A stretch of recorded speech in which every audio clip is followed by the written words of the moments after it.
पोरांचं उदाहरण घेऊया। एक सर्वसामान्य दलित समाजातला पोरगा, ज्या पोराला कधी पाण्याच्या घोटाला सुद्धा इथल्या व्यवस्थेनं स्पर्श करू दिला नाही, वर्गामध्ये त्या पोराला कधी बसू दिलं नाही, अशा परिस्थितीतून सुद्धा ते पोरग म्हणत होतं की मला शिकायचंय। त्या पोरानं सांगितलं होतं की मला जे अस्पृश्यतेचे चटके भेटले ते माझ्या समाजाला पुन्हा एकदा मी बसू देणार नाही। मग या पोरानं करावं काय?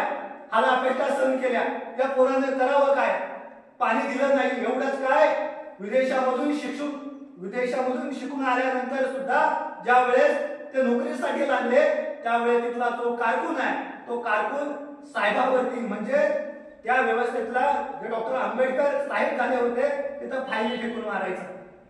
परंतु बाबासाहेबांचं ध्येय होतं, काय ध्येय होतं की मी ज्या समाजातून येतो त्या समाजाचा मी उद्धार करेन आणि पुढे जाऊन ज्या पोराला इथल्या व्यवस्थेनं पाणी नाकारलं, ज्या पोराला इथल्या व्यवस्थेने कधी वर्गात बसू दिलं गेलं नाही, त्याच पोरानं पुढे जाऊन या भारतातली सर्वात पहिली 10 जण मग हिरडा गुंड असेल, भाकरा नांदेला असेल, हे बांधण्याचं काम त्या डॉक्टर बाबासाहेब आंबेडकरांनी केलं।